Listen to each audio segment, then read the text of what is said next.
name is Franklin. I am 52 years old, and I have been hosting the overnight shift at WKRL, a small AM radio station in the Midwest, for the last 18 years. It is not a glamorous job. I play old country music, read the weather when there is weather to read, and occasionally take requests from truckers who are passing through and cannot sleep. My voice, as some listeners have told me, is low and steady, the kind of voice that makes people feel like things are going to be okay, even when they are not. I have always taken that as a compliment, even though I never quite understood how my voice could have that effect. Tonight, I am sitting in my usual chair, the one with the cracked leather armrests and the spring that pokes through the cushion if you sit too long. The station is empty except for me. It is always empty at this hour. The only light comes from the dials on the console in front of me and the dim glow of the street lamp outside the window, which has been flickering for weeks, though nobody seems to have the budget or the will to fix it. I have a cup of coffee beside me, lukewarm, and the playlist for the night is already set. It is going to be a quiet shift. They usually are. The sky outside looks normal. I know because I checked before coming in. Standing in the gravel parking lot, staring up at the stars with my hands in my pockets, the way I do every night before work. It is a ritual, a small one, but I find comfort in it, looking up at those cold, distant points of light and reminding myself that the universe is bigger than the small town I live in, bigger than the problems I carry around with me, bigger than the long, quiet hours I spend talking to no one. I did not think much of it when the sky started to change color. The news had been talking about solar activity for days, something about a sunspot, something about coronal mass ejections, but I had not paid close attention. I am not the kind of person who worries about things like that. I worry about my rent, my truck, my aging mother who still calls me every Sunday and asks me when I am going to get married. I worry about the small, ordinary things that make up a small, ordinary life. The color was subtle at first, a faint pinkish tint along the horizon, like a sunset coming in the wrong direction. I noticed it because I always look out the window during the long stretches of music. There is a window in the booth, just above the mixing board, and I spend a lot of time staring through it, watching nothing in particular, letting my mind drift. That is what I was doing when I first saw it. Drifting, thinking about my mother, about the truck, about the rent. Then the pink deepened. It became orange, then red, then something I do not have words for. The whole sky was alive with color, ribbons of light dancing like curtains in an invisible wind. I have seen northern lights before, years ago on a trip to Canada, but this was different. This was not gentle. It was not beautiful in the way the northern lights are beautiful. It was wrong, violent. The sky looked like it was bleeding. I stood up from my chair and walked closer to the window, pressing my hand against the glass. The station is on the edge of town, surrounded by empty fields, so there is nothing blocking the view. I could see the whole sky from that window, the whole terrible, beautiful, terrifying sky. The music was still playing. A song from the 1970s, something about long highways and lost loves. I do not remember which one. All I remember is the light and the way it seemed to move with intention, like something alive, like something looking for us. I told myself I was being ridiculous. It was just solar activity. The news had warned us about this. There was nothing to fear. I was a grown man, standing in a radio station, doing his job. There was nothing to fear. Then the lights went out. Not just the street lamp, everything. The whole station, the console, the dials, the glowing red light that signals we are broadcasting. All of it died in an instant. There was no flicker, no warning. 1 second it was there, the next it was gone. I stood in the sudden, absolute darkness, still holding my cup of coffee, and I did not move. I do not know how long I stood there. Long enough for my eyes to adjust, though there was nothing to adjust to. The kind of darkness that presses in on you from all sides. The kind of darkness that makes you forget what the world looked like. I found my way to the door because I have walked through this 1,000 times, and my feet know the way even when my eyes do not. I opened the door and stepped outside, and the night air hit my face cold and still. The sky was still burning, but the town below it was silent and dark. Every house, every street light, every car parked along the main road, all of it was gone. The world had gone dead in a single moment. I could not think about what that meant. I could not think about the news reports, the warnings, the scientists who had tried to explain what a solar flare could do to modern civilization. I could only think about the people in those dark houses, the ones who had been asleep when the lights went out, the ones who would wake up to a world that no longer made sense. I could only think about my mother, miles away in her own dark house, and whether she was afraid. I went back inside. I do not know why. It was dark, and the darkness was no different inside than out. But the radio equipment, all those old machines that had been there for decades, that had been installed long before I ever sat down in this chair, there was a chance they had survived. I had heard stories about EMPs, about how old electronics were less vulnerable than new ones, and this station was old. It was a dinosaur. Everything in it was a dinosaur. I could not see anything, but I knew where the backup generator was.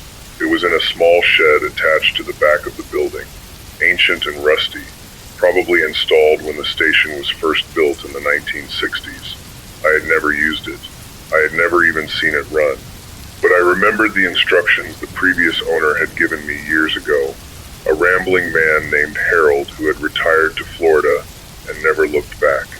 He had shown me the generator, explained how to start it with a pull cord and a prayer, and warned me that I would probably never need it. He was wrong. I needed it now. The shed was locked, but the lock was old and the key was on the same ring as the station keys. I fumbled in the dark, my fingers clumsy and cold, and when I finally got the door open, I found the generator sitting there like a sleeping beast, covered in dust and cobwebs. I pulled the cord once. Nothing. Twice. Nothing. 3 times, and it coughed to life, a grinding, sputtering cough that turned into a steady rumble. The noise was loud in the silence, loud enough to be heard across the whole town, I thought, though no one would come to see what it was. Everyone was too busy with their own darkness. The generator was connected to a single outlet in the station, a special one Harold had installed for emergencies. I found it by touch, and I plugged the main console into it, and then I waited. The console was dead for a long moment, long enough that I started to lose hope. But then, slowly, the dials lit up. A red light flickered on. The signal was alive. I sat down in my chair, the same chair I have been sitting in for 18 years, and I looked at the microphone in front of me. For a long time, I just looked at it, feeling the weight of everything that was happening pressing down on me. Then I leaned forward, and I pressed the button, and I spoke. I did not know what I was going to say. I did not know if anyone was listening, but I spoke anyway. This is W. Carl. This is Franklin. If you can hear me, I need you to know that you are not alone. I paused, listening to the silence that followed. I do not know what we are facing out there. I do not know how far this has reached, how many towns, how many cities, how many people are sitting in the dark right now, feeling the same fear I am feeling. But I am here. I am still here. And as long as this generator holds out, as long as these old machines keep working, I am going to keep talking. I am going to keep sending out a signal, even if there is no one left to receive it. If you can hear me, please stay with me. Stay calm. I know it is hard. I know it is terrifying to sit in the darkness and wonder if the world you knew will ever come back. But I need you to stay with me. I need you to listen. I am not going to tell you that everything will be okay. I do not know if it will be, but I can tell you what I see from my window, what I know, and what I am learning as the night stretches on. I can be a voice in the dark, the same voice I have been for 18 years, steady and calm, even when the world around me is falling apart. The sky is still burning, the lights are still gone, but there is a generator humming behind me, and a microphone in front of me, and I have a voice. That is all I have. That is all any of us have right now. I will keep broadcasting. Keep this frequency open, and maybe, if you listen closely, you will hear something in my voice that tells you you are not alone. Because you are not. None of us are. Not yet. I sat back in my chair, the microphone still live, the signal still going out into the dark. I could not see anyone, could not hear anyone, but I imagined them out there, a handful of lonely souls with working radios, huddled in the dark and listening to my voice. It was not much. It was not a rescue. It was not even hope. Not really. But it was something. And sometimes, I thought, something is enough. I stayed at the microphone for a long time after that first broadcast. I do not know how long. The generator hummed behind me, a steady mechanical heartbeat, and I let myself sink into the rhythm of it. There was something comforting about that noise, something that made the darkness feel less absolute. I kept talking, even when I had nothing left to say. I talked about the weather, about the old songs I used to play, about the truckers who would call in at 2 in the morning and tell me their stories. I talked about anything that came to mind, anything that might sound like normal life, anything that might make the people listening feel like the world had not completely ended. The sky outside the window had stopped burning. The colors were fading, bleeding away into a dull, bruised purple, and then into black. Real black. The kind of black that comes after all the artificial lights are gone, when the stars come out so bright they almost hurt to look at. I had forgotten how bright the stars could be. I had forgotten how much the glow of the town hid them. Looking at them now, endless and cold and utterly indifferent, I felt very small. I do not know what time it was when I heard the knock on the door. I had been sitting in the dark for so long that the sound did not register at first. I thought it was something else, maybe the generator acting up, maybe a loose wire. But the knock came again, clearer this time, and I realized it was a person. Someone was out there, in the darkness, standing outside the station, knocking on the door. My first instinct was fear. I do not like to admit that, but it is true. The world had just ended, and someone was at the door. In movies, in stories, that is never a good sign. I thought about all the warnings I had heard over the years, all the things people said would happen when civilization collapsed. Looting, violence, desperation. I thought about the broken windows in town, the cars abandoned on the road, the silence that had settled over everything like a blanket. But I also thought about my voice, about the promise I had made to the people listening. I was not going to be the kind of person who hides in the dark and lets fear make his decisions. So I stood up, and I walked to the door, and I opened it. There was a woman standing on the step. She was older than me, maybe in her late 60s, with gray hair pulled back in a loose ponytail and a thin coat wrapped around her shoulders. She was holding a flashlight, the old kind with a heavy metal casing, and it was still working, casting a narrow beam of light across the gravel. Behind her, I could see the dark shapes of houses and trees, all of it silent and still. "I know you," she said. "You are the one who talks on the radio." Her voice was calm, steady. She did not sound afraid, not the way I had been afraid. She sounded like someone who had seen a lot in her life, who had learned that fear does not help. "Yes," I said, "I am Franklin." "I know," she said. "I have been listening to you for years. I like the country music, the old songs. My husband used to play them on the guitar, before he passed." I did not know what to say to that. She was standing in the dark, holding a working flashlight, and she was talking about her dead husband and old country songs. It was so ordinary, so normal, that it felt almost surreal. I stepped aside and motioned for her to come in. She walked past me, her footsteps slow and deliberate, and she stopped in the middle of the station, looking around at the dim glow of the console lights. It was strange, seeing someone else in that space. I had been alone so long, in the station and in my life, that I had forgotten what it felt like to share a room with another person. "I have water," I said, "and some crackers. It is not much, but you are welcome to it." She shook her head. "I am fine. I have supplies at home. I just wanted to see if you were real." "I am real," I said. "I know," she said. "I can see that. But your voice, it makes a person wonder. It is so steady, so calm." I kept thinking, no one can sound like that in a moment like this. No one can be that calm. I did not know how to explain it to her, that the calm was not real, that it was just a habit, a mask I had learned to wear. So I did not explain. I just nodded and let her sit down in the chair across from me, the one I use for guests, though I never have guests. The chair is old and dusty, but she did not seem to mind. She settled into it like she had been sitting there her whole life. "My name is Alice," she said. "I live 2 streets over. The little blue house with the garden in the back. You have probably seen it." I had seen it hundreds of times, driving past on my way to work, but I had never thought about who lived there. I had never thought about Alice. "I wanted to tell you something," she said, "about what happened. I was awake when the lights went out. I do not sleep much, not since my husband died.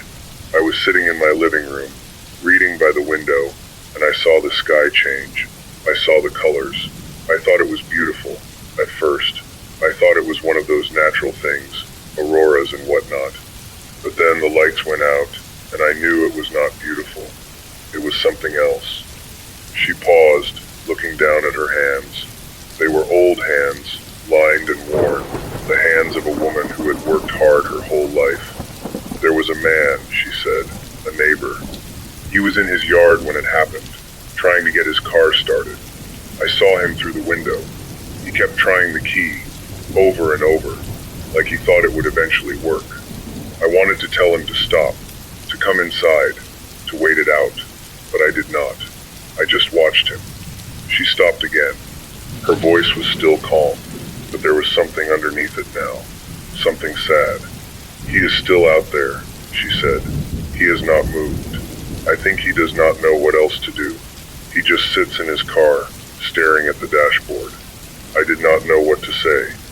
The image of that man, sitting alone in his dead car, waiting for something that was never going to happen, it stuck in my head.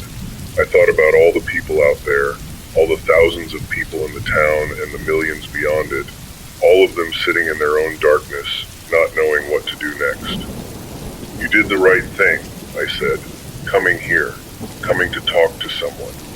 She looked at me, her eyes tired but sharp. "I know," she said. "That is why I came, because I wanted to hear your voice in person. I wanted to know if it was the same as it is on the radio." She smiled, a small, sad smile. "It is." We sat in silence for a while after that. The generator hummed, the console lights glowed. Outside, the world was dark and silent, waiting for something that had not come yet. I thought about the man in his car, about Alice sitting alone in her house, about all the people I could not see or reach.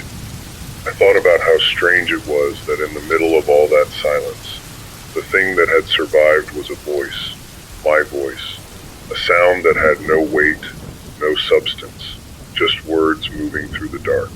I turned back to the microphone. I pressed the button and I spoke again, softer this time, more careful. "If you are listening," I said, "I want you to know that you are not alone. There are people out there, people who are scared, people who are confused, people who do not know what comes next, but you are not alone. I am here. Alice is here. And if you can, if it is safe, find someone. Find a neighbor, a friend, a family member. Find someone to sit with. It does not matter if you have nothing to say. Sometimes just being with another person is enough." Alice was watching me, her eyes steady and kind. She did not say anything. She did not need to. I let go of the button, and the station was quiet again, filled only with the sound of the generator and the slow, even breathing of 2 people who had found each other in the dark. I sat back in my chair, the tiredness settling into my bones. I had been awake for too long. I had been talking for too long, but I could not sleep. Not yet. Not while while there was still a voice inside me that needed to be heard. Alice stood up, brushing off her coat. "I should go," she said. "I left the kettle on. Not that it is doing much good." She paused at the door, looking back at me. "You can call on me," she said, "if you need anything. We are neighbors after all." I nodded. "I will. Thank you, Alice." She walked out into the darkness, her flashlight cutting a small path through the night, and I watched her until she disappeared around the corner. Then I closed the door, and I sat back down in my chair, and I stared at the microphone in front of me. The night was not over yet. Neither was the broadcast.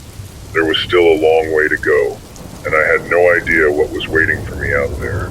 But for the first time since the lights had gone out, I felt something other than fear. I felt something that might have been hope. I did not sleep that night. I tried, for a few hours, curling up in the corner of the station, on an old couch that had been there longer than I had. The couch smelled like dust and cigarette smoke, relics of a time when people still smoked indoors, when the world was different in ways I was only beginning to understand. But sleep would not come. Every time I closed my eyes, I saw the sky burning. I saw the man in his car staring at his dashboard. I saw Alice walking away into the darkness with her flashlight, and I wondered if she had made it home safe. So I got up. I made coffee the old way, boiling water over a small fire I built in the parking lot using sticks and dry grass. It took longer than I wanted, and the coffee was bitter and weak, but it was hot, and that was enough. I stood in the darkness, holding the chipped ceramic mug, and I looked out at the town. The sky was beginning to lighten, just a little, just enough to make out the shapes of buildings and trees. The street was empty. The houses were dark. There was no movement anywhere, no sound except the wind and the distant hum of the generator. I thought about the man in his car. Alice had said he had not moved, had just sat there all night, staring at nothing. I did not know why that image stuck with me, but it did. I could not shake it. There was something about his stillness, his refusal to accept what had happened, that felt familiar. I had seen that same stillness in people before, in the moments after bad news, when the mind refuses to catch up with reality. I decided to find him. I walked down the street, my boots crunching on the gravel. The town was small, and I knew it well. Every corner, every cracked sidewalk, every faded sign. I had grown up here, left for a few years to try my luck in the city, and come back when the city proved too loud and too fast. This town was slow. It was quiet. It was the kind of place where nothing ever happened. Except now everything had happened, all at once, and the town was more silent than it had ever been. I found the car 2 streets over, just as Alice had described it. A small sedan, maybe 10 years old, parked in a driveway with the driver's side door hanging open.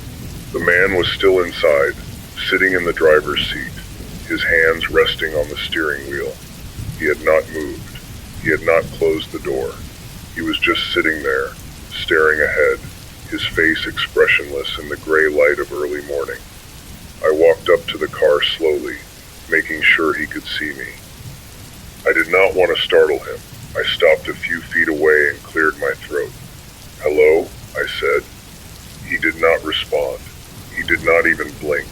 He just kept staring at the dashboard, at the dead dials and dark screens, as if he was waiting for them to wake up. I stepped closer. "I am Franklin," I said. "I work at the radio station. Alice told me about you. She said you had been out here all night. I thought I should check on you." His eyes moved, just a little, shifting toward me, then back to the dashboard, then back to me. He blinked, slow and deliberate, like he was waking up from a long sleep. "The radio," he said. His voice was hoarse, unused. "I heard your voice, on the radio." "Yes," I said. "That was me." He nodded, a small, jerky motion. "I thought it was the end," he said. "I thought we were all gone. The lights went out and the car died, and I could not see anything, could not hear anything. I thought it was the end." "It is not the end," I said. "It is just different. It is hard, and it is scary, but it is not the end. He looked at me then, really looked at me, and I saw something in his eyes that I had not expected. Relief. Not hope, not yet, but something close. The relief of knowing he was not alone. "My name is Robert," he said. "I live here, with my wife. She was inside when it happened. I was trying to go get groceries. The car just died, and I could not..." His voice trailed off. I did not push him. I just stood there, waiting, letting him find his own words. "She is still inside," he said. "My wife. She has a condition. She needs medicine. Regular medicine. I do not know how long she can go without it." I felt something cold settle in my chest. I had not thought about medicine. I had thought about food, water, shelter, all the basics. But I had not thought about the people who needed regular medication to survive. The people with chronic conditions, with fragile health, with bodies that could not function without the drugs that had become as routine as breathing. "Do you have any of the medicine left?" I asked. "Any at all?" "A few days," he said. "Maybe a week." I tried to stock up. I knew something was coming. I heard the news, the warnings, but I did not think it would be like this. I did not think... He stopped again, his hands tightening on the steering wheel. "I need to get her more medicine," he said. "The pharmacy is about a mile from here. I could walk. I could get there and back in a few hours. But I do not know if the pharmacy is still standing. I do not know if anyone is there. I do not know what I will find." I thought about all the things I did not know. The scope of the damage, the number of people affected, the state of the world beyond my small town. I thought about the hospitals, the clinics, the pharmacies. I thought about the doctors and nurses who had been on shift when the lights went out, the ones who were probably still there, still trying to help, even in the darkness. "I will go with you," I said, "if you want.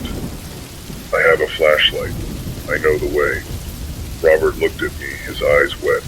He did not say anything, but he did not need to. He nodded, a single, firm nod, and he opened the car door and stepped out. "I need to tell her," he said. "I need to tell my wife I am going. She gets worried when I am gone too long."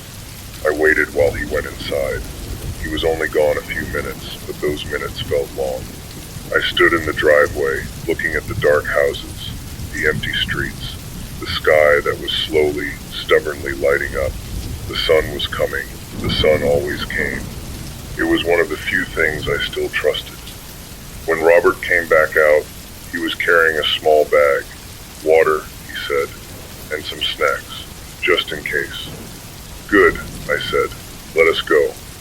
We walked in silence for a while, our footsteps the only sound on the pavement. The town was strange in the daylight, familiar and unfamiliar at the same time. The buildings were all the same, but they felt different now, hollow and abandoned. The windows were dark, the doors were closed. It felt like walking through a place that had been empty for a long time, even though it had been less than a day. Robert spoke after we had walked about half a mile. "You really think it is not the end?" I thought about the question. I thought about the sky, the generator, Alice, Robert, all the people who were still here, still trying. I thought about the voice I had been using for 18 years, the steady, calm voice that had become a habit, a mask. "I do not know," I said, "but I do not think the end would have a voice. I think the end would be silent, and it is not silent. There is still a signal. There is still a voice. There is still you and me, walking down the street, looking for medicine." He was quiet for a long time.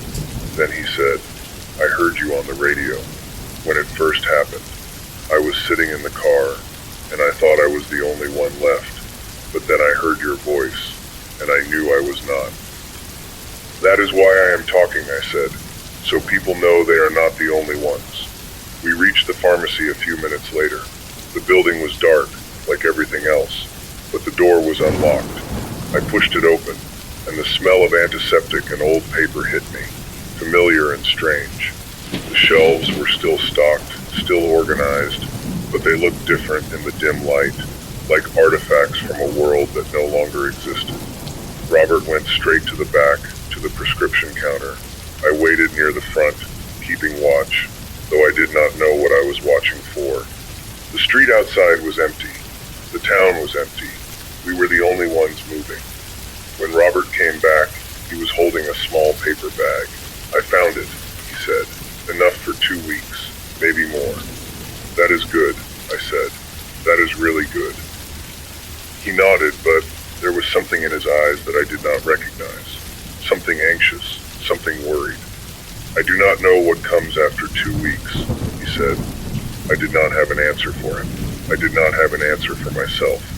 But I knew we would figure it out, somehow, together, the way people had always figured things out.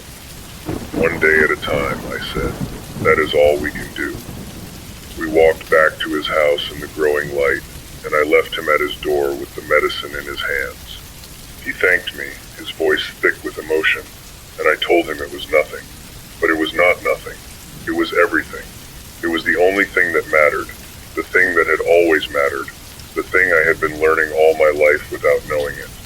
Connection, care, the small, ordinary acts that held the world together.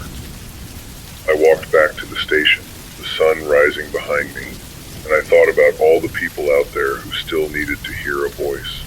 I sat down in my chair, and I pressed the button, and I started talking again. Not because I had answers, not because I knew what was coming, but because the voice was still there, and as long as it was, I would use it. I am Franklin, I said, and I am still here. If you are listening, I hope you are still here too. I hope you are finding your way, the same way I am finding mine. One step at a time, one day at a time, together, if we can. I have been awake for almost 30 hours now. I have lost track of the exact time, but I know the sun has risen and fallen and risen again. It is morning again, or what passes for morning. The light is thin and gray, filtered through clouds that have been building since dawn. There is rain coming. I can smell it in the air, that clean, sharp scent that always comes before a storm. The generator is still running. I do not know how long it will last. I do not know how much fuel is left in the tank. Harold, the previous owner, never told me. He just said it would run for a while. A while meant different things to different people. A while could be a day. A while could be a week.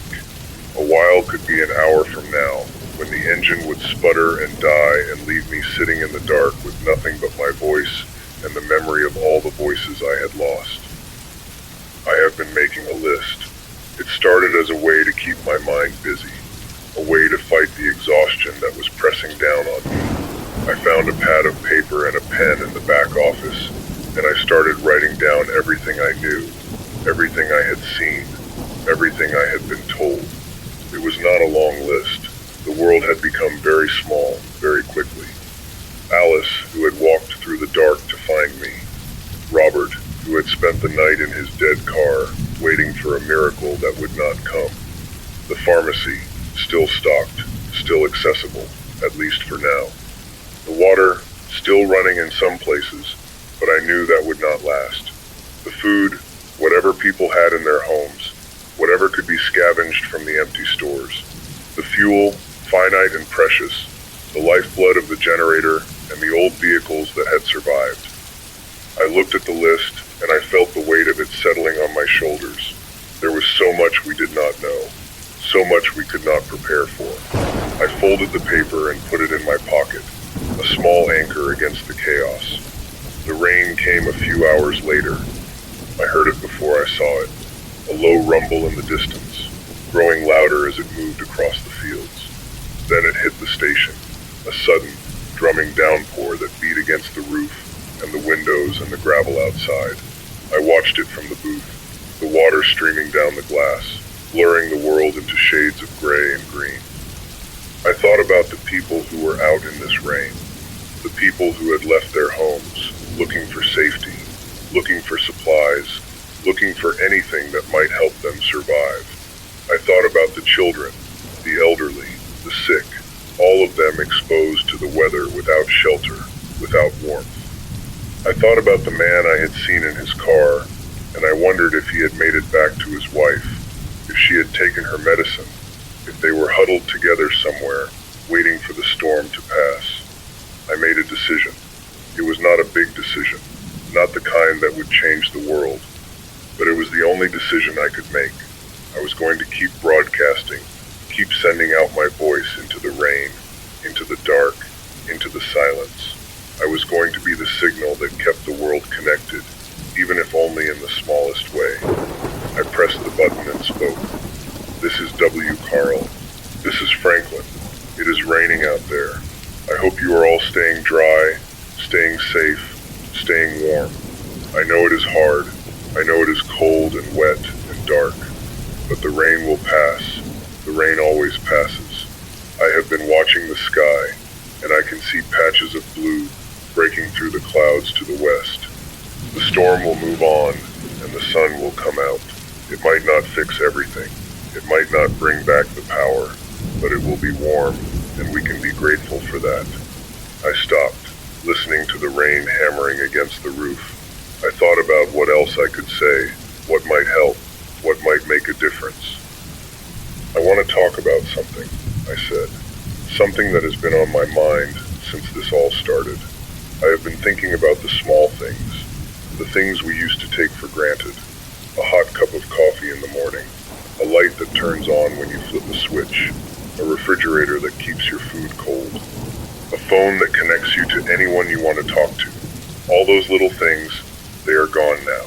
And losing them, losing all of them at once, it makes you realize how much we depended on them, how much we built our lives around them. But there are other small things, I said. The things we still have. The things we cannot lose, no matter how many lights go out. A voice on the radio, a knock on the door, a neighbor who walks through the rain to check on you, a hand reaching out in the dark. I paused again, searching for the right words. This was not like my usual broadcasts. This was not the weather, or the news, or the old songs. This was something else, something I had never done before. I was speaking from the place inside me that had always been quiet, the place I did not let people see. I am not saying this to make you feel better, I said. I am saying it because I think it is true. I think this is what we are going to learn. In the days and weeks and months to come, we are going to learn that the things that mattered most were not the things we had. They were the things we did for each other. The things we could not buy or order or plug in. I let go of the button. The rain was still falling, but it was softer now, a gentle patter instead of a drumming beat. The clouds were breaking, just as I had said. Patches of pale blue were appearing, and the light was growing stronger, warmer. I leaned back in my chair and closed my eyes. I did not mean to fall asleep. I had been fighting it for so long, pushing against the weight of my exhaustion, telling myself I could not rest, could not stop, could not let the signal die. But my body had its own plans. The tiredness rose up and swallowed me, and I was gone, drifting into a dreamless dark that felt deeper than any I had ever known. When I woke up, the rain had stopped. The sun was shining, bright and clear, pouring through the window like nothing had ever happened. I blinked, disoriented, not sure where I was or how long I had been gone. The console lights were still glowing. The generator was still humming. The world was still there, waiting for me. I looked at the clock on the wall. It had stopped, of course, frozen at the exact moment the power died. I had no idea what time it was. I had no idea how long I had been asleep. Hours, maybe longer. I did not know. I stood up, stretching my stiff muscles, and walked to the door. I opened it, and the fresh air hit me, cool and clean, carrying the scent of wet earth and green things. The parking lot was still wet, puddles reflecting the sky, but the sun was warm on my face, and I felt something loosen in my chest. Alice was walking toward me. She was carrying a small basket, covered with a cloth, and she was smiling. Not a big smile, not the kind that meant everything was fine, but a smile, a real one, the kind that came from a place of genuine warmth.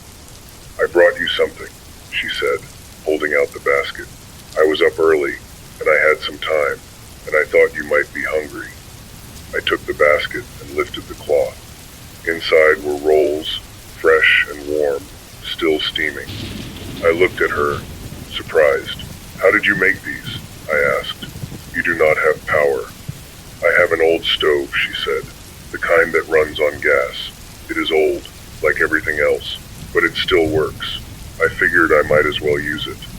I did not know what to say. I had been sitting in the station worrying about the generator and the signal and the end of the world, and Alice had been baking bread. It was such a simple thing, such an ordinary thing, that it felt almost absurd, but it was also the most hopeful thing I had seen since the lights went out. "Thank you," I said. "I mean it, thank you." She nodded, her smile widening just a little. "You are welcome, Franklin. We have to take care of each other. That is what this is all about." She turned and walked back toward her house, her steps steady and sure. I watched her go, the basket warm in my hands, and I felt something I had not felt in a long time. I felt part of something, connected, grounded. I was not alone in this. None of us were.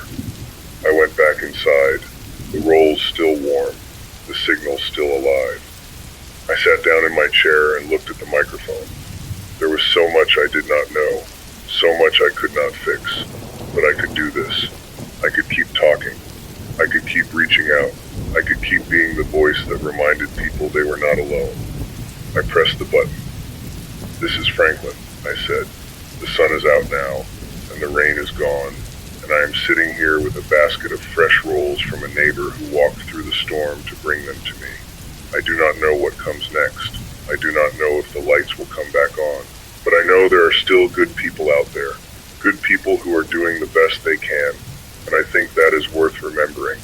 I think that is worth holding on to." I let go of the button and sat back, the basket of rolls beside me, the sunlight pouring through the window. The world was still changed. The world was still uncertain, but I was not afraid anymore, not in the way I had been before.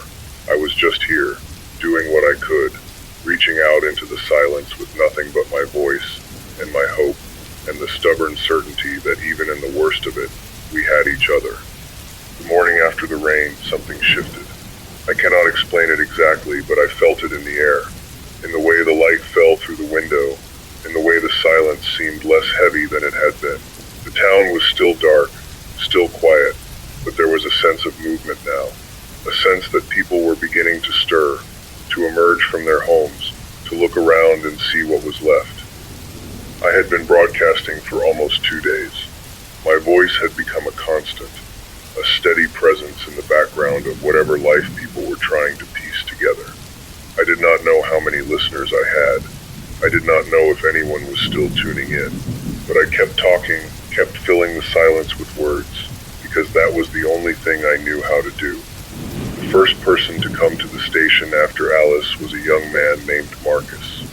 He appeared in the late morning, walking up the gravel path with a deliberate, unhurried step. He could not have been more than 25, with dark hair and a face that looked like it had not slept in days. He was carrying a small backpack and a folded piece of paper. "I heard your broadcast," he said. "I have been listening since the beginning. I wanted to see if you were real." I had heard that before, from Alice.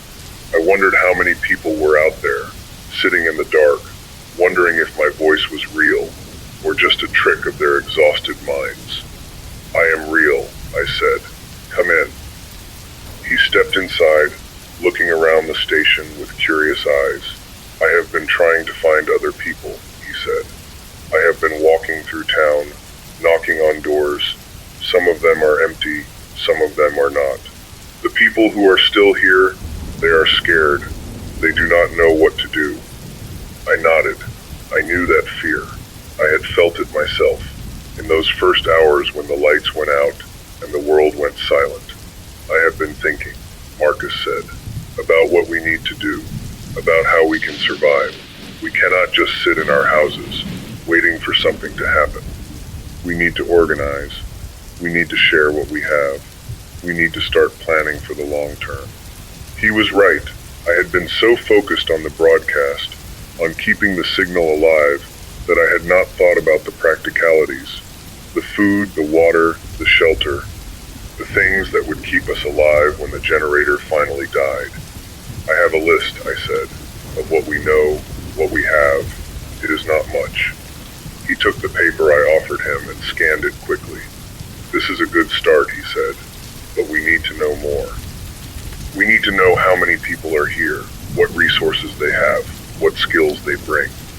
I looked at him, this young man with his backpack and his paper, and his urgent, practical energy. Who are you? I asked. What did you do before this? He smiled, a quick, humorless smile. I was a student, he said, studying emergency management. I guess I picked the right field. We spent the rest of the morning talking.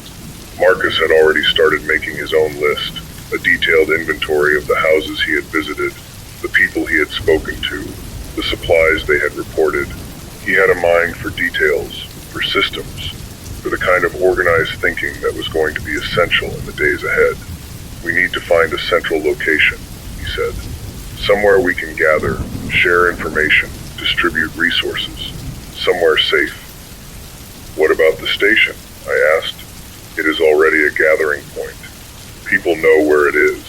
They know the signal comes from here. He looked around, assessing the space with a critical eye. It is small, he said, but it could work. For now, we can expand as more people come. We talked for hours, planning, organizing, imagining a future that felt both impossible and necessary. Marcus had a way of making the impossible feel achievable, of breaking it down into small, manageable steps. First, find the people. Second, assess the resources. Third, build a system. Fourth, survive. I felt something I had not felt in days. Purpose, direction. The sense that I was not just waiting for the end, that I was building something, even if that something was small and fragile and uncertain. By the afternoon, Marcus had gone out again, knocking on more doors, spreading the word. I stayed at the station, keeping the broadcast going, letting people know that there was a plan, that there was hope. This is Franklin, I said. I want to let you know that we are organizing. We are finding each other. We are building a community. If you are out there, if you are listening, please come to the station. We are going to start meeting, sharing what we have, helping each other. You do not have to do this alone. None of us do. I let go of the button and sat back. The generator hummed. The console lights glowed. And for the first time since the sky had burned, I felt like I was doing something that mattered. People started coming in the late afternoon. At first it was just a few, trickling in one by one, carrying bags and boxes, and the wary expressions of people who were not sure what they would find. But as the hours passed, more came. Families with children, elderly couples holding hands, young people like Marcus, practical and determined. They filled the station, spilling out into the parking lot, and I stood in the middle of them, listening to their voices, their questions, their stories. There was a woman named Patricia, a retired nurse who had worked at the hospital for 30 years. She still had her medical bag, the one she had used on the job, and she had been walking through town, offering help to anyone who needed it. There was a man named George who had been a mechanic before he retired, and he had a garage full of tools and parts that might still be useful. There was a family of 4, the parents and 2 young children, who had been living on canned goods and bottled water, waiting for something to change. We gathered in a rough circle, all of us, and I looked at their faces, tired and hopeful and afraid, and I felt the weight of their trust settling on my shoulders. They had come because of my voice. They had come because I had promised them they were not alone, and now I had to deliver on that promise. We need to organize, I said. We need to share what we have. We need to plan for the days ahead. Marcus stepped forward, holding his list. I have been taking inventory, he said. I know what some of us have, but I need everyone to tell me what they have, what they need, what skills they can offer. The people began to speak, one by one, their voices tentative at first, then stronger. Food, water, medicine, tools, knowledge. They had so much to offer, so much more than they realized. And as they spoke, I saw something happening, something that felt like a miracle. They were becoming a community, not a collection of scared individuals, but a group, bound together by need and trust, and the simple fact that they had chosen to show up. I stepped back from the circle, letting Marcus take the lead. He was better at this than I was, better at the organizing, the planning, the practical work of survival. My job was different. My job was the voice, the signal, the thread that held us together. My job was to remind them why they were here. I went back to my chair and pressed the button. "This is Franklin," I said. "I am looking at a room full of people right now. People who walked through the dark to find this place. People who brought food, water, medicine, tools, hope. People who are not going to let this end them. I do not know how long we will be here. I do not know what comes next. But I know this. Right now, in this moment, we are together. We are not alone. And that is enough. For now, that is enough." I let go of the button, and I looked out at the crowd of people who had gathered because of my voice. They were talking, planning, sharing, and the sound of their voices filled the station with something I had not heard in days. Life, connection, the stubborn, undeniable proof that even in the darkest times, people would always find their way to each other. I leaned back in my chair, exhausted but grateful, and I let the sound wash over me. There was still so much to do, so many problems to solve, so many uncertainties to face. But for the first time since the lights had gone out, I felt like we might actually make it. We were not just survivors, we were a community, and that, I thought, was the most important thing of all. The gathering became a regular thing. Every evening, as the sun began to dip below the horizon and the shadows lengthened across the fields, people would make their way to the station. They came from all over town, some walking alone, some in small groups, some carrying children or bags or the weight of everything they had lost. They filled the parking lot and spilled into the grass, and they sat together in the fading light, talking, planning, sharing. Marcus had become the unofficial organizer. He moved through the crowd with an ease that surprised me, listening to people's concerns, connecting them with others who could help, keeping track of resources and needs with a meticulous attention to detail. He had a notebook now, thick and battered, filled with lists and maps and plans that grew more elaborate with each passing day. Patricia, the retired nurse, had set up a small medical station in the corner of the station. She had a table, a few chairs, and her old medical bag, which she had replenished with supplies from the pharmacy. She treated minor injuries, checked on the elderly, and offered quiet reassurance to anyone who needed it. Her presence was steady and calm, a counterbalance to the anxiety that still hummed beneath the surface of everything. George, the mechanic, had found a few other men and women with mechanical skills, and they had started working on old vehicles, trying to get them running again. They had had some success, enough to make a few trips to the surrounding farms, gathering supplies and information. They had found that some areas had been hit harder than others, that some farms were still operating, that some people had managed to preserve more than others. I watched all of this from my chair, my voice still going out into the world, connecting the people who were here with the people who were still out there, listening. The broadcast had become something more than a lifeline. It had become a record, a chronicle of everything we were building, everything we were learning, everything we were becoming. This evening, as the crowd began to thin and the sky darkened to purple and blue, Alice came to sit beside me. She had been a constant presence since that first night, quiet and steady, always there when I needed her. She was older than most of the others, but she had a strength that I admired, a resilience that seemed to come from somewhere deep inside her. "You look tired," she said. "I am tired," I admitted, "but I am not the only one." She nodded, her eyes scanning the small group of lingering in the parking lot. "They are all tired," she said, "but they are still here. They keep coming back. That means something." I knew it did. It meant that the hope I had been trying to cultivate was taking root. It meant that people were beginning to believe that we could survive this, that we could build something new from the ruins of the old.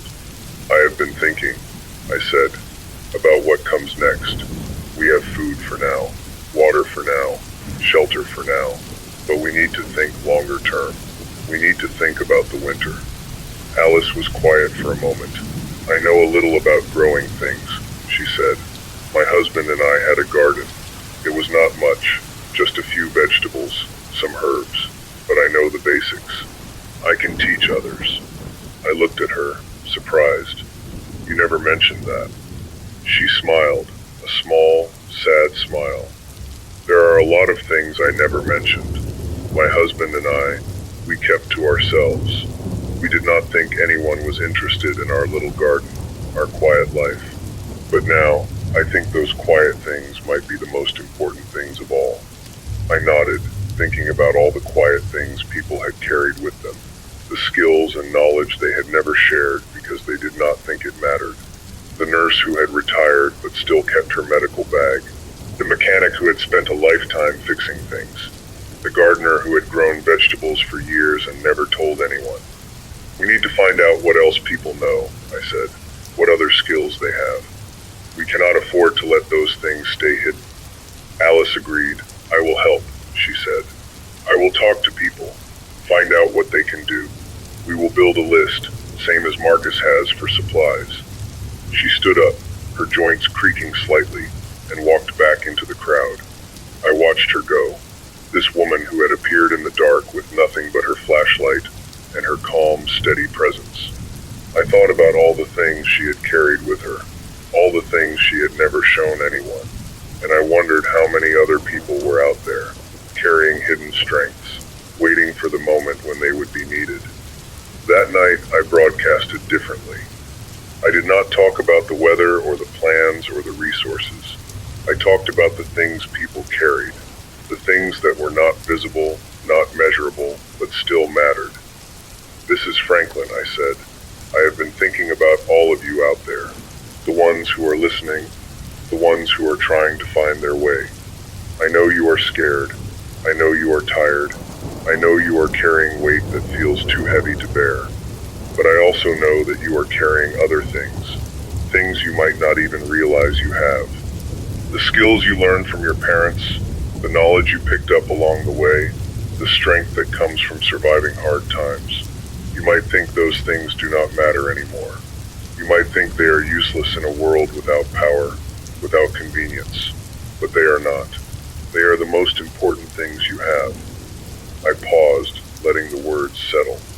The station was quiet except for the hum of the generator and the soft breathing of the few people who were still inside, listening. "I want you to think about what you carry," I said.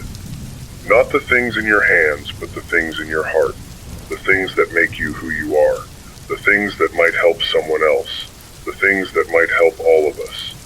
When you are ready, when you feel safe, come to the station. Come and share what you know. Come and be part of this. We cannot do it alone. None of us can. But together, we might just find a way through." I let go of the button and sat back. The station was quiet, but it was not empty. There were people here. People who had come because of my voice. People who were listening right now. Their eyes on me. Their trust in me. I felt the weight of that trust, heavy and sacred, and I promised myself I would not let them down. Patricia came over, her medical bag slung over her shoulder. "That was good," she said. "What you said. It was important. Thank you," I said. "I meant it. Every word." She nodded. "I know you did. That is why it worked." She walked away, and I sat in my chair, the silence settling around me like a blanket. The generator hummed. The stars were coming out, bright and cold, scattered across the sky like diamonds on black velvet. I looked up at them, and I thought about all the people out there, all the ones who were still listening, still hoping, still carrying. They were not alone. Neither was I, and that, I thought, was the most important thing of all. The third day after the gathering, something unexpected happened. Marcus came to me in the morning, his notebook clutched in his hand, his face lit with an expression I had not seen since before the lights went out. Excitement. Pure, unguarded excitement. "Franklin," he said, "I need to show you something." I followed him out of the station and down the road, past the dark houses and empty streets, past the cars that sat abandoned in their driveways, past the silence that had become so familiar it was almost comfortable. He led me to a house at the end of a cul-de-sac, a modest two-story building with a porch and a swing that creaked in the breeze. "There is a woman here," he said. "Her name is Margaret. She used to be a music teacher. She has something I think you will want to see." He knocked on the door, and after a moment, it opened. The woman who stood there was older, maybe in her 70s, with white hair pulled back in a loose bun, and eyes that were sharp and clear. She smiled when she saw Marcus, a warm, genuine smile that seemed to light up her whole face. "You brought him," she said. "Good, come in." I stepped inside, and the first thing I noticed was the piano. It was old, the wood dark and polished, the keys yellowed with age. It sat in the corner of the living room, surrounded by books and sheet music, and the quiet clutter of a life lived fully. "I heard you on the radio," Margaret said. "I have been listening every night. Your voice, it gives people hope. I wanted to do something to help." She walked to the piano and sat down on the bench. Her fingers hovered over the keys, trembling slightly, and then she began to play. The music that came out of that old piano was not perfect. Some of the notes were slightly off, some of the chords a little flat, but it was music, real music, the kind that filled the room and spilled out through the open windows and drifted across the silent town. It was a simple melody, something old and familiar, something that felt like a memory of a world that was still there, just out of reach. I stood there, frozen, feeling something crack open inside me. It was not sadness, not exactly. It was something else, something I did not have words for. Grief, maybe, or longing, or the simple, overwhelming relief of hearing something beautiful in a world that had become so ugly. Margaret played for a long time. She played songs I recognized and songs I did not. She played with her eyes closed, her body swaying slightly, lost in the music the way she had probably been lost in it 1,000 times before. And when she finally stopped, her hands resting on the keys, the silence that followed felt different than the silence before. It felt full, alive, waiting. "That is what I wanted to show you," Marcus said quietly. "Music. We still have music." I nodded, not trusting myself to speak. I had been so focused on survival, on the practical things, the food and water and shelter, that I had forgotten about the other things. The things that made life worth living. The things that reminded us we were human. Margaret stood up and walked over to me. "I cannot play every night," she said. "The piano needs tuning, and my hands are not what they used to be. But I can play sometimes, when people need it, when they need to remember." I found my voice. "Thank you," I said. That is more than you know." She smiled, the same warm smile she had given Marcus at the door. "I think I know," she said. "I think I know exactly how much it matters." That evening I broadcasted differently. I did not talk about supplies or plans or the state of the world. I talked about the piano, about Margaret, about the music that had filled the silent house and drifted across the empty streets. And I did something I had not done since the lights went out. I played a recording, an old one of the ones from my collection, a song about love and loss and the passage of time. The sound of it, imperfect and tinny, filled the station and went out into the world, a small piece of the old world reaching into the new. "This is Franklin," I said when the song was over. "I want you to know that Margaret played the piano today. She played for all of us, and it was beautiful. It It was not perfect, but it was beautiful, and it reminded me that there are still good things out there, things worth holding on to, things worth fighting for. I paused, letting the words settle. I know it is hard, I said. I know it is easy to give up, to let the darkness take over, but we cannot. We have to keep going. We have to keep finding the small moments of beauty, the small moments of connection. That is how we survive. That is how we remember who we are. I let go of the button and sat back. The station was quiet, but it was not empty. Patricia was there, her medical bag at her side. Marcus was there, his notebook in his hand. Alice was there, her eyes kind and steady. And there were others too, people I did not know, people who had come because they had heard the music and wanted to be part of something. Margaret arrived a little later, carrying a small bag. I brought some sheet music, she said, in case anyone wants to try. I can teach, if people want to learn. The station filled with a quiet hum of activity. People gathered around Margaret, asking questions, looking at the music, trying to remember the songs they had once loved. And somewhere in the middle of it all, I heard something I had not heard in days. Laughter, light and bright and utterly unexpected. I looked out at the room, at all these people who had come together in the darkness, and I felt something shift inside me. Not hope, exactly. Something deeper, something like faith. Faith in the people around me. Faith in the things we were building together. Faith in the stubborn, persistent goodness that survived even in the worst of times.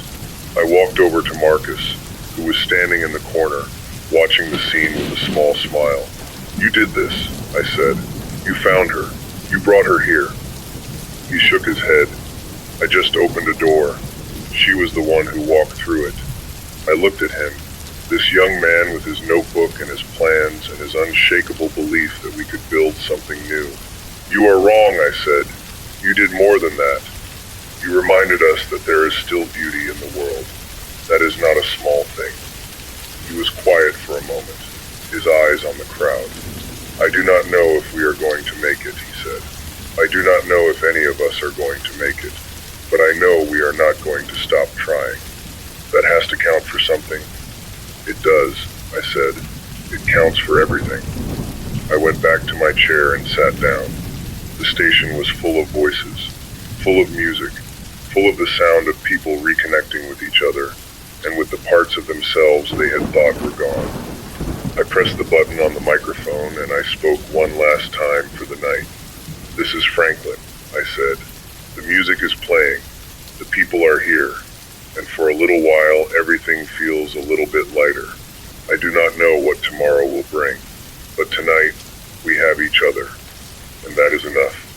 I let go of the button and leaned back in my chair. The generator hummed. The voices murmured. The music drifted through the air like a prayer, and I sat there, in the middle of it all, and I let myself feel something I had not felt in a long time. Peace. Days began to blur together. I stopped counting them, stopped trying to measure time in the way I used to. There was only the rhythm of the broadcast, the hum of the generator, the steady flow of people who came and went from the station. The world had become small, contained within the boundaries of our little town and the voices that reached out from it. Marcus had organized the community into teams. There was a food team led by a woman named Elena, who had worked at the grocery store and knew the ins and outs of food storage. There was a water team led by George and a few others who had started exploring the old wells and streams in the area. There was a medical team led by Patricia, who had recruited a few other people with healthcare experience. And there was a music team led by Margaret, which seemed to be growing faster than any of the others. I watched it all from my chair, the voice that held it together, the thread that connected all these people to each other and to the world beyond. It was strange, being at the center of something so large and so fragile. I had spent my whole life on the edges, quiet and unassuming, never the one people turned to. But now, they turned to me. They listened to my voice, and they found something in it that helped them keep going. I did not fully understand it. I still felt like the same person I had always been. The quiet man in the corner, the one who played old songs and read the weather. But something had changed. The voice that had always been just mine had become something else. It had become ours. The first time someone came to the station who I did not recognize, I was surprised. She was a young woman, maybe in her late 20s, with tangled hair and tired eyes, and a small child clinging to her hand. She stood in the doorway, looking around at the crowd of people, and she did not move. I got up from my chair and walked over to her. "Hello," I said. "I am Franklin. Welcome to the station." She looked at me, her eyes searching my face. "I heard you," she said, "on the radio. I have been walking for days. I did not know where else to go." I looked at the child, a boy of maybe 5 or 6, his face pale and frightened. "You are safe here," I said. "We have food and water and a place to rest. Please, come in." She stepped inside, still holding the boy's hand, and I led her to a quiet corner where she could sit down. Patricia came over, her medical bag in hand, and started checking them over. The woman did not say much. She just sat there, her arms wrapped around her son, her eyes staring at nothing. I learned her name later, Sarah. She had come from a town about 20 miles away, a town that had been hit even harder than ours. She had lost her husband, her home, everything she had known. She had been walking for days, carrying her son, surviving on whatever she could find along the way. I sat with her for a while, not saying much. Sometimes silence is the best thing you can offer someone. I just stayed close, a quiet presence, the same way Alice had stayed close to me when I had needed it. When she finally spoke, her voice was hoarse. "I did not think I would find anyone," she said. "I did not think there was anything left." "There is," I said. "It is not much, but it is something, and you are part of it now." She looked at me, and for the first time, I saw something in her eyes that was not fear. Relief. The same relief I had seen in Robert's eyes when I had found him in his dead car. The same relief I had seen in so many faces since the lights went out. "Thank you," she said. "Thank you for being here." I nodded. "That is what we do. We are here for each other." After Sarah settled in, I returned to my chair. The station was full again, the evening gathering in full swing. Margaret was playing the piano, a soft, gentle melody that seemed to weave through the conversations and the laughter and the quiet murmur of people reconnecting. I let the sound wash over me, and I thought about how strange it was that in the middle of all this loss, there was still so much life. I pressed the button on the microphone. "This is Franklin," I said.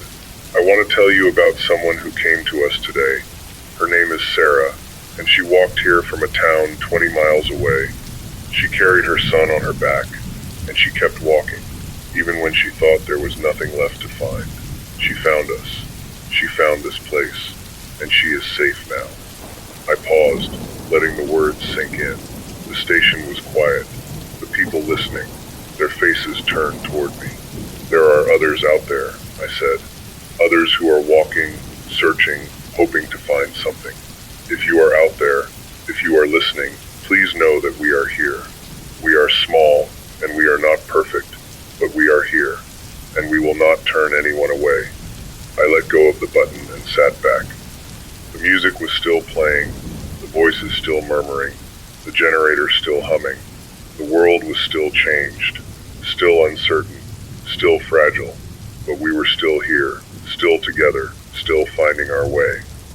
Later that night, after most of the people had gone home, Marcus came to sit with me. He had his notebook, as always, but he was not writing. He just sat there, looking out at the dark. "You are doing good work," he said. I shook my head. "I am just talking. You are the one doing the real work." He smiled, a tired smile. "The talking is the work. Without the talking, none of the rest of it would be possible. You are the reason we are all here." I did not know what to say to that. I had never thought of myself as important. I had always been the background, the quiet presence, the one who faded into the shadows. But now, the shadows were all that was left, and my voice was the only light some people had. We sat in silence for a while, watching the stars. They were brighter now, without the glow of the town to dim them.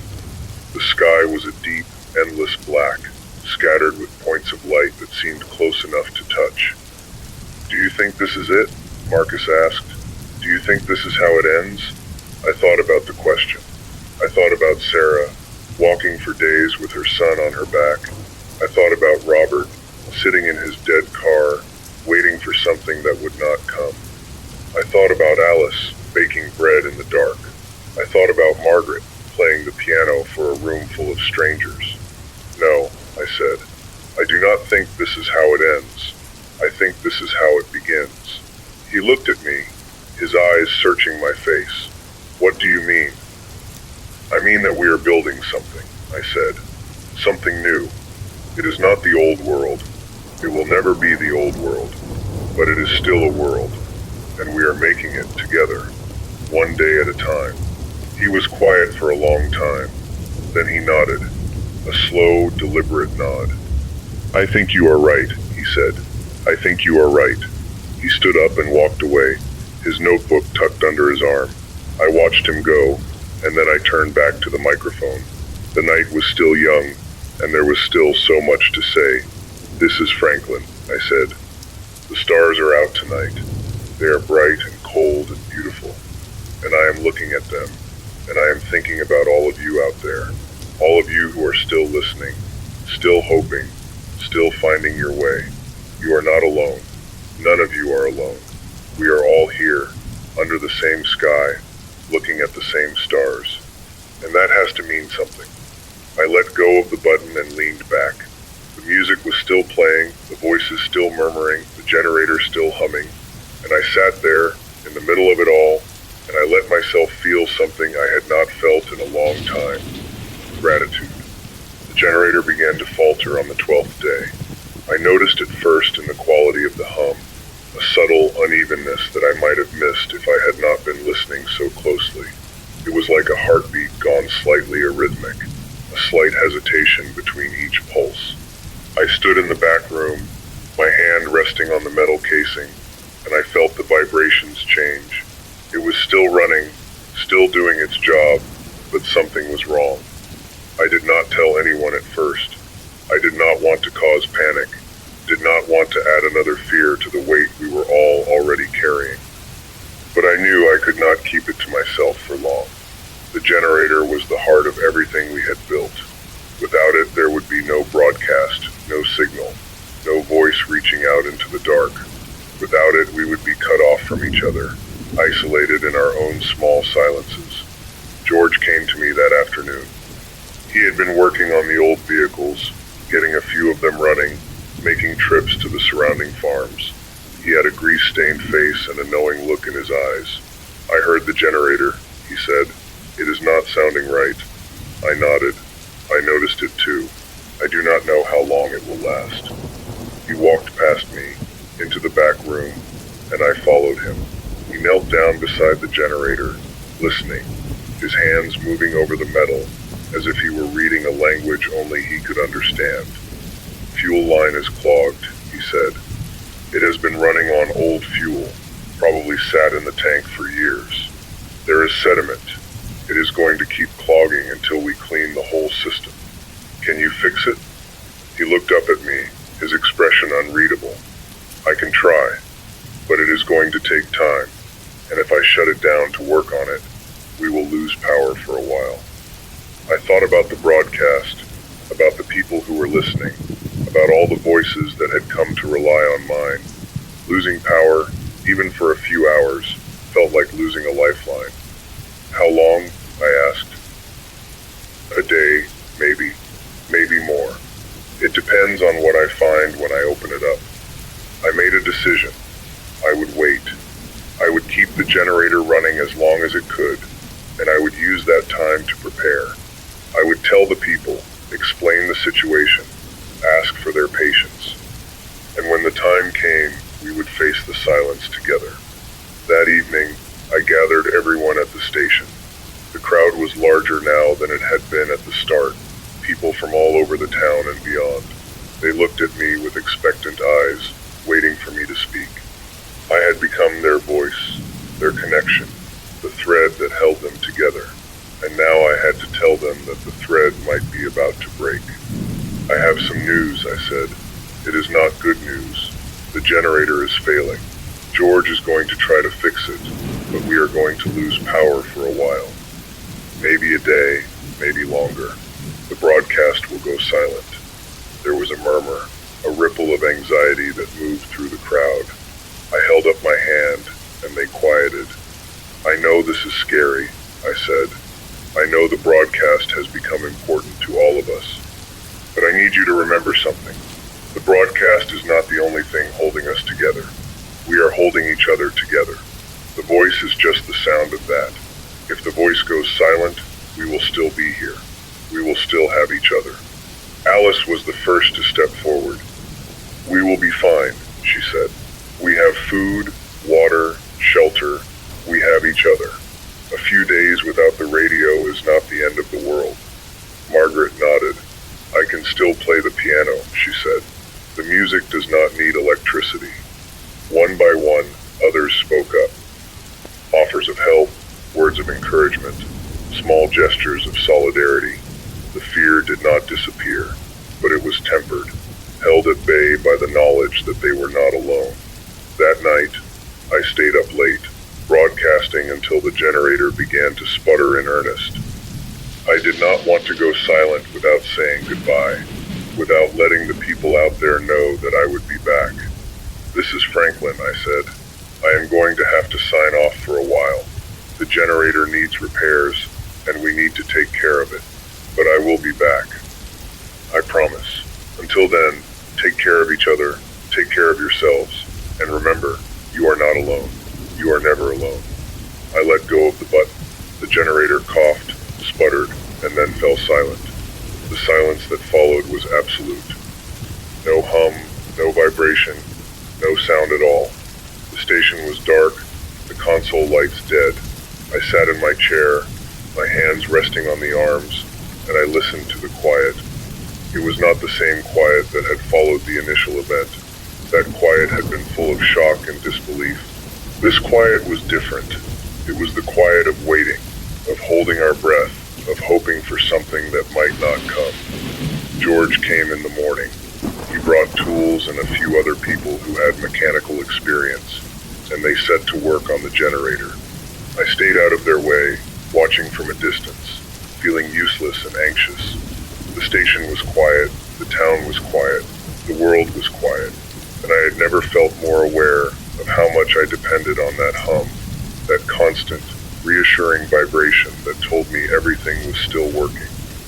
The silence stretched on, hour after hour, no sound but the wind and the distant calls of birds. People came to the station, looking for information, looking for reassurance. I told them what I knew, which was not much. George was working. He would tell us when he knew more. Until then, we had to be patient. I walked through the town that day, visiting the people who had become my community. I stopped at Alice's house, where she was tending her small garden. I stopped at Margaret's house, where she was playing the piano softly, filling her own silence with music. I stopped at the makeshift medical station, where Patricia was tending to a few minor injuries. Everywhere I went, I saw the same thing. People holding on, people waiting, people refusing to give up. It was late in the afternoon when I heard it. A sound, faint at first, coming from the direction of the station. A hum, steady and familiar. I quickened my pace, breaking into a jog, and when I reached the parking lot, I saw George standing in the doorway, a smile on his grease-stained face. She is running, he said. Not perfect, but running. We bought ourselves some time. I felt something loosen in my chest. The hum, that beautiful, steady hum, filled the air around me. I walked inside and sat down in my chair. The console lights were glowing. The microphone was waiting. The signal was alive. I pressed the button. This is Franklin, I said. I am back. The generator is running, and we are back on the air. I know it was quiet for a while. I know it was hard, but we made it. We are still here. And as long as this old machine keeps working, I am going to keep talking. I am going to keep reaching out. I am going to keep being the voice that reminds you you are not alone. I let go of the button and sat back. The hum filled the station, filling me with a warmth that had nothing to do with the temperature. Outside, the sun was setting, painting the sky in shades of orange and pink and gold. The world was still changed. The world was still uncertain, but we were still here, still together, still finding our way. I looked at George, who was leaning against the door frame, his arms crossed, his face tired but satisfied. "Thank you," I said. "I do not know how to thank you." He shrugged. "You do not have to," he said. "That is what we do. We take care of each other." I nodded. "We do. That is exactly what we do." The generator ran for another week after George's repairs. It was not as strong as it had been, not as steady, but it ran. The hum was there, constant and reassuring, the heartbeat of everything we had built. I kept broadcasting, kept talking, kept sending my voice out into the world. But something had changed, the silence. That brief stretch of quiet when the generator had failed had left its mark on me. I knew now that the voice could go silent. I knew now that the signal could fade, and that knowledge sat with me, heavy and persistent, a reminder that nothing lasts forever.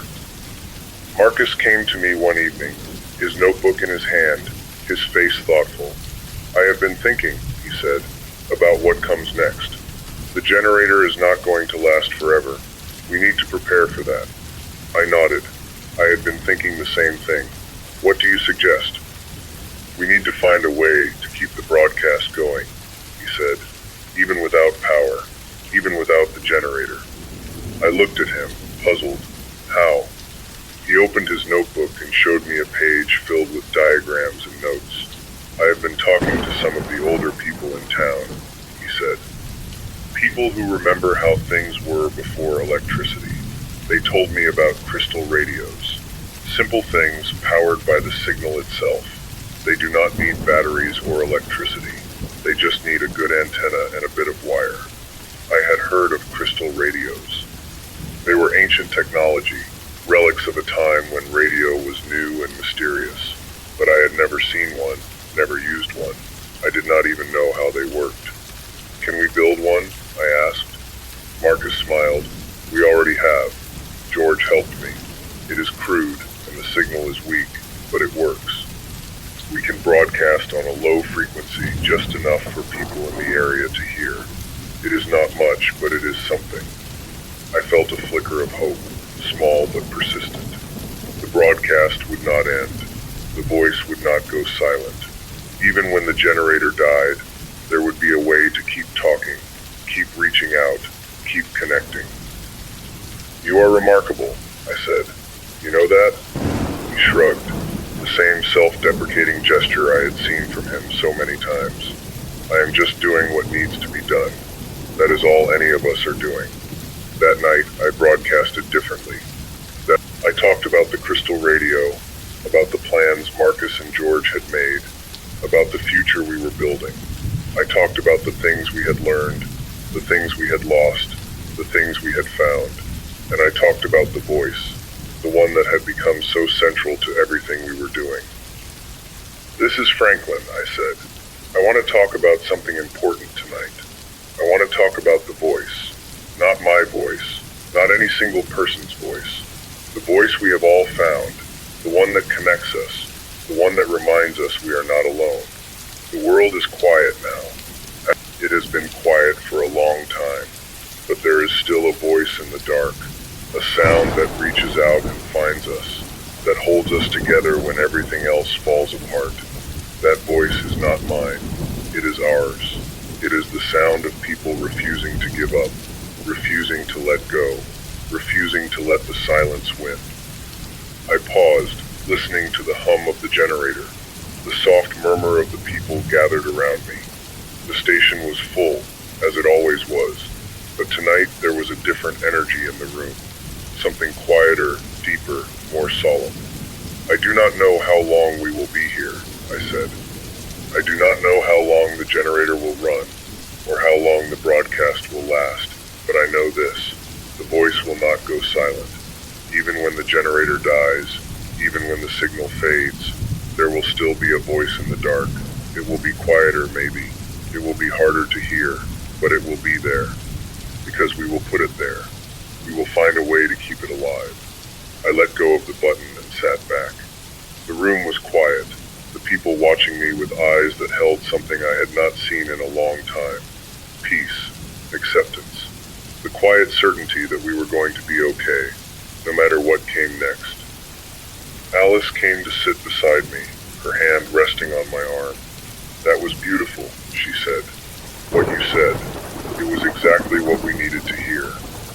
I looked at her, this woman who had walked through the dark to find me, who had become a constant presence in my life. I do not know what I would have done without you, I said.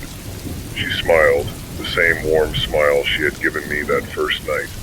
You would have done fine, she said. You are stronger than you think. I am not so sure about that, I said. She squeezed my arm, I am sure. And that is enough. The days that followed were quiet. The broadcast continued, steady and constant, but there was a sense of winding down, of preparing for something new. Marcus and George worked on the crystal radio, refining it, testing it, making sure it would work when the time came. The community kept meeting, kept sharing, kept building, but there was a shift, a subtle change in the way people held themselves. They were not just surviving anymore, they were living. They were finding joy in the small things, the simple things, the things that had always been there, but had been hidden by the noise of the old world. Margaret played the piano every evening. The music drifted out through the open doors and across the town, filling the silence with something that was not just sound, but emotion. Patricia tended to the sick and the injured, her steady hands and calm voice a comfort to everyone who came to her. Alice baked bread and shared it with anyone who was hungry.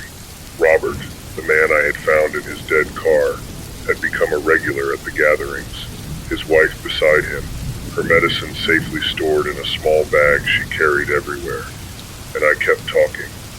I kept sending my voice out into the world, reaching for the people who were still listening, still hoping, still finding their way. It was not always easy. There were days when the words would not come, when I sat in front of the microphone and felt nothing but the weight of everything we had lost. But I kept talking, because that was what I had promised to do. I kept talking, because the voice was the only thing I had to offer. The last night of the generator came without warning. I was in the middle of a broadcast, talking about the stars, about how bright they were without the lights to dim them. I was saying something about hope, about the small, stubborn things that kept us going. And then the hum faltered, sputtered, and died. The station went dark, the console lights went out. The silence was sudden and absolute. I sat in the dark, my hands resting on the arms of my chair, and I did not move. I had known this was coming. I had prepared for it. But knowing and experiencing were two different things, and the silence pressed in on me, heavy and cold. Then I heard a sound, a small crackling sound, coming from a corner of the room. Marcus had set up the crystal radio there, a simple device of wire and a crystal and a speaker that had once been part of an old telephone. He had been testing it for days, and now, in the silence, it was working. I walked over to it, my footsteps loud in the quiet, and I leaned close. The sound was faint, barely audible, but it was there. Voices, not words, not yet, but the murmur of voices, distant and garbled, like something from a dream. I sat down beside the crystal radio, my hand resting on the simple wooden frame. The voices faded in and out, sometimes clear, sometimes lost in static, but they were there. The signal was still alive. "This is Franklin," I said, my voice low, almost a whisper. "If you can hear me, I want you to know that I am still here. The generator is gone, but the voice is not. We are going to keep going. We are going to keep finding ways to reach each other. I stopped, listening to the crackle of the crystal radio. The voices were still there, faint but present, a reminder that we were not alone. We are still here, I said. All of us. We are still here.